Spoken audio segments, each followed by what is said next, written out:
Everyone ఇవి వచ్చేసి 100% genuine leather straps అండి. ఇవి వచ్చేసి బర్కెన్స్టాక్ కంపెనీ చెప్పులు ఇవి.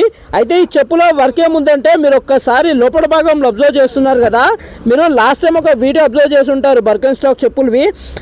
అదే కస్టమర్ ఈ చెప్పులు కూడా. అయితే సార్ ఇది క్లీనింగ్ చేయడానికి బయట ఇస్తే అతను ఏం చేసిండంటే లోపల మొత్తం పాలిష్ చేసి పడేసిండండి. మీరు ఒక్కసారి అబ్జర్వ్ చేయండి వీడియోలో. అయితే సార్ మనం ఏం చెప్పామంటే సార్ లోపల భాగంలో క్లీన్ చేద్దాము, మనతో ఎంతవరకు అవుతుందో అంతవరకు క్లీన్ చేస్తాం సార్ అని చెప్పాను సార్ కూడా. అయితే సార్ కూడా ఓకే బాబు చేయండి అని చెప్పారు. మనం పని కూడా ఒప్పుకోవడం జరిగింది. మన షాప్ పేరు వచ్చేసి బలరాం ఫుట్వేర్ బంజారా హిల్స్ అండి. చేస్తే వర్క్ అనేది ఇలా అయింది. మీరు ఒక్కసారి అబ్జర్వ్ చేయండి. మళ్ళీ 75% కొత్త చెప్పులాగా మారడం జరుగుతుంది. మీరు ఒక్కసారి అబ్జర్వ్ చేస్తున్నారు కదా వీడియోలో. ఈ మాట నేను ఎందుకు అంటున్నానంటే మీరు ఒక్కసారి వీడియో పాజ్ చేసుకొని పాత వీడియోకి ఇప్పుడు చేసిన వీడియోకి మీరు ఒక్కసారి కంపేర్ చేసుకోవచ్చు. రెండిట్లో మీకు తేడా అనేది తెలుస్తుంది. చేసినట్టయితే మనకు తెలుస్తలేదండి. లోపల భాగంలో మనతో ఎంతవరకు అవుతుందో అంతవరకు క్లీన్ చేయడం జరుగుతుంది. మీరు ఒక్కసారి అబ్జర్వ్ చేస్తున్నారు కదా వీడియోలో. చేస్తే వర్క్ అనేది ఇలా అయిందండి. వీడియో వస్తే లైక్ చేయండి, షేర్ చేయండి, సబ్స్క్రైబ్ చేసుకోండి. తెలియని వాళ్ళకి చెప్పండి అండి. ఓకేనా? థ్యాంక్ యూ అండి. Thank you so much to all everyone from Balaram footwear Banjara Hills Hyderabad.